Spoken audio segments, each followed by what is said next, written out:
ඔයාටත් මම මේ කියන ලක්ෂණ ටික තියෙනවද කියලා බලන්න.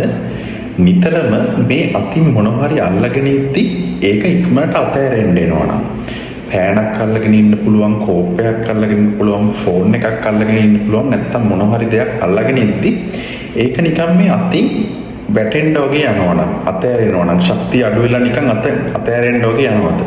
මෙන්න මේ ලක්ෂණය තියෙනවද? ඒකත් එක්ක මෙන්න මේ ඇඟිලි හිරිවැටීමක් තියෙනවද අතේ මෙන්න මේ මාපට ඇඟිල්ල මේ ඇඟිලි පහෙන් ඇඟිලි කීපයක් හිරිවැටෙනවද? එහෙම නැත්නම් ඔක්කොම ඇඟිලි හිරිවැටෙනවද? ඊළඟට මේ අතේ ඉස්සර තිබ්බ ශක්තිය අඩුයිද? ඒ කියන්නේ අපි අත මිට මොළවද්දි සාමාන්‍ය ශක්තියක් තියෙනවනේ. මොන හරි දෙයක් අල්ලගන්න එහෙම නැත්නම් මේ අතෙන් සාමාන්‍යයෙන් ශක්තිය ඉස්සරට වඩා අඩුයිද? ඇඳුමක් මිරිකද්දි, රෙදි මිරිකද්දි, පොල් මිරිකද්දි එහෙම නැත්නම් පෑනක් මොන හරි අල්ලගෙන ඉද්දි, කෝප්පයක් අල්ලගෙන ඉද්දි ඉස්සර තිබ්බ ශක්තිය අඩුයි නම් ඊළඟට මේ ඔයාගේ අත ඉස්සරට වඩා මේ අතේ මේ ඇඟිලි අතර තියෙන මාංශ පේශි කෙට්ටු වෙලා තියෙනවා නම්, මාංශ පේශි ක්ෂය වීමක් තියෙනවා නම්, ඉස්සරට වඩා අත කෙට්ටු වෙලා තියෙනවා නම්, ඊට අමතරව අතේ බෙන්නමේ මණික්කටු අසල දැඩි වේදනාවක් එනවා නම්, මෙහෙම තද කරද්දි අත බෙන්න මෙහෙම තද කරද්දි දැඩි වේදනාවක් එනවා නම්, මෙන්න මේ ලක්ෂණ පහ ඔයාට තියෙනවද? අපි ආයෙ කියමු මොකක්ද මේ ලක්ෂණ ටික? සාමාන්‍යයෙන් දෙයක් අල්ලගෙන ඉද්දි ඉක්මනට ඒක අතෑරෙනවා නම්, මොනවා හරි කෝප්පයක්, පෑනක්, මොනවා හරි දෙයක් වෙන්න පුළුවන්. සාමාන්‍යයෙන් අල්ලගෙන ඉද්දි ඒක අතෑරෙන්න එනවා නම්. අනිත් එක මේ ඇඟිලි කීපයක් අතේ හිරිවැටීමක් එනවා නම්, මේ ඇඟිලි හිරිවැටීමක් තියෙනවා නම්, එහෙම නැත්නම් දැවිල්ලක් හිරිවැටීමක් වගේ තියෙනවා නම්, අනිත් එක ඉස්සර තිබ්බ අතේ මේ මිට මොළවත් තිබ්බ ශක්තිය අඩුයි නම්, අතේ ශක්තිය හීන වෙලා නම්, පොල් මිරිකද්දි වෙන්න පුළුවන්, මොන හරි ලියනවා නම් වෙන්න පුළුවන්, එහෙම නැත්නම් දෙයක් අල්ලගෙන ඉද්දි, ෆෝන් එක අල්ලගෙන ඉද්දි ඉස්සරට වඩා අතේ ශක්තිය අඩුයි කියලා තේරෙනවා නම්, අනිත් එක මේ අතේ මාංශ පේශී වල ක්ෂය වීම, අත ඉස්සරට වඩා කෙට්ටු වෙලා තියෙනවා නම්, අනිත් එක මේ අතේ මණික්කටු ගාව දැඩි වේදනාවක් එනවා නම්, මේ මණික්කටුව මේ මම මේ පෙන්වන ස්ථානයේ දැඩි වේදනාවක් එනවා නම්, ඉතින් මේ ලක්ෂණ පහ ඔයාට තියෙනවා නම් ඒක ගොඩක් වෙලාවට අපි කියනවා කාපල් ටනල් සින්ඩ්‍රෝම් කියලා. ඒ කියන්නේ මෙතන මේ බෙල්ලේ ඉඳන් මේ ඇඟිලි වලට එන මධ්‍ය ස්නායු කියලා එකක් තියෙනවා. ඒ මධ්‍ය ස්නායුව මේ මණික්කටුව අසලින්, එහෙම නැත්නම් කාපල් ටනල් කියන ව්‍යුහය අසලින් තමයි ගමන් කරන්නේ. ඉතින් මේ මධ්‍ය ස්නායුවෙන් මෙන්න මේ මාපට ඇඟිල්ල, දබර ඇඟිල්ල, මැද ඇඟිල්ල, මේ වෙදගිල්ලේ භාගයකට ස්නායු සැපීම කරනවා.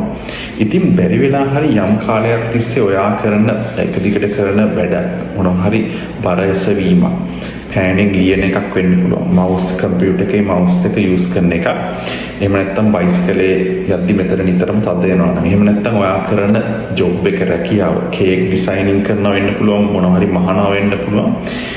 මෙන්න මේ මණික්කටුව නිතරම නැමෙන, තද වෙන රැකියාවක් නම්, එහෙම නැත්නම් ක්‍රියාකාරකමක් නම්, ෆෝන් එක අල්ලගෙන ඉන්න එක වෙන්න පුළුවන් දැඩි වෙලාවක්, දීර්ඝ කාලයක් තිස්සේ.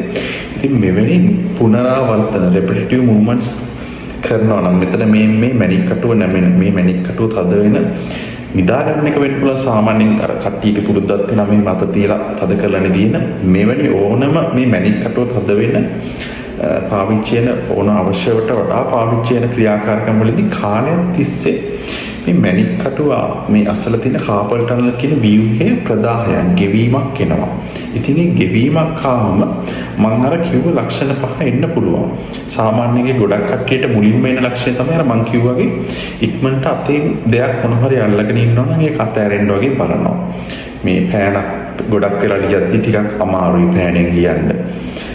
මොන හරි කෝප්පයක් අල්ලගෙන ඉද්දි, එහෙම නැත්නම් සමහර කට්ටිය බ්‍රෂ් එක වුණත් අල්ලගෙන ඉන්න අපහසු තත්ත්වයක් බවට පත් වෙනවා. ඉතින් මේ වගේ ලක්ෂණ තියෙනවද?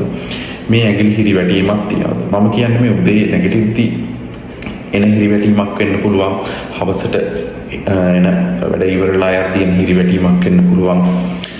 දවස් 30ෙම තියෙන හිරිවැටීමක් වෙන්න පුළුවන්. මේ ඇඟිලි පහම වෙන හිරිවැටීමක් වෙන්න පුළුවන්. එහෙම නැත්නම් මේ ඇඟිලි කීපයක් හිරිවැටීමක් වෙන්න පුළුවන්. එවැනි හිරිවැටීමක්. ඊට අමතරව මේ අතේ තියෙන ශක්තිය, සාමාන්‍යයෙන් මොන හරි දෙයක් අල්ලා ගැනීමේ ශක්තිය ඉස්සරට වඩා අඩුයිද?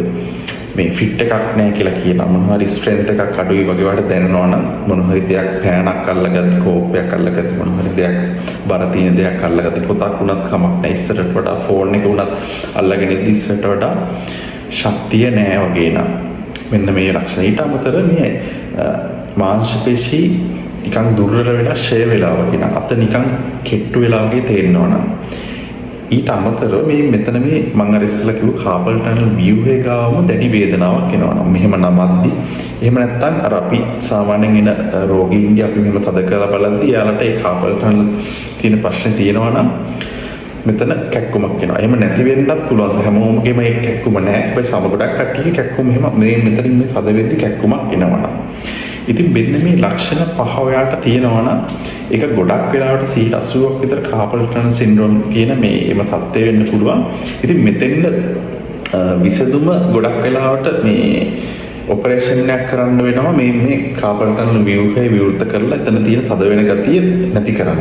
ඉතින් මේ ඔපරේෂන් එකට යන්නම අවශ්‍යයිද? මේ ඔපරේෂන් එකට යන්න නැතුව මේක සුව කරගන්න පුළුවන්ද? ඔව්. අනිවාර්යෙන් ඉතා කෙටි කාලයකින් නිසියාකාරව ප්‍රතිකාර කරොත් මේක සුව කරගන්න පුළුවන්. ඉතින් මෙන්න මේ වගේ ලක්ෂණ තියෙනවා නම් අනිවාර්යෙන් ඔබ වෛද්‍යවරයෙක් එහෙම නැත්නම් ෆිසියෝതെරපිස්ට් කෙනෙක් ගාවට ගිහිල්ලා පෙන්නන්න. මොකද මේක මේ කාපල් ටනල් ව්‍යුහය ආවොත් ඒක දීර්ඝ කාලයක් ගියොත් ඒක ටික යම්කිසි කාලයක් යනවා හොඳ ගන්න. හැබැයි ඔක මේ මුල් අවස්ථාවේදීම ඔයාට ගිහිල්ලා පෙන්න ගන්න පුළුවන් නම් ඉතින් මේක ඊටාම අඩු කාලෙකින් අපිට ප්‍රතිකාර කරලා සුව ගන්න පුළුවන්. ඉතින් මෙවැනි තත්ත්වයක් මම අර කිව්වා වගේ ලක්ෂණ පහ ඔයාට තියෙනවා නම් අනිවාර්යෙන් වෛද්‍යවරයෙක් එහෙම නැත්නම් ෆිසියෝതെරපිස්ට් ගාවට යන්න ප්‍රතිකාර සඳහා. ඉතින් අද අපි කතා කරේ මේ කාපල් ටනල් සින්ඩ්‍රෝම් කියන තත්ත්වය ගැන. ඉතින් දිගටම මේ වගේ වීඩියෝ නරඹන්න අපේ ෆිසියෝ කසුන් TikTok page එක follow කරන්න. දැන් අපි YouTube එකෙත් ඉන්නවා. ෆිසියෝ කසුන් YouTube page එක subscribe කරන්න. අපේ දිගටම මෙවැනි ඔබගේ සෞඛ්‍යයට වැදගත් වීඩියෝ එක්ක ඔබට එකතු වෙන්න පුළුවන්.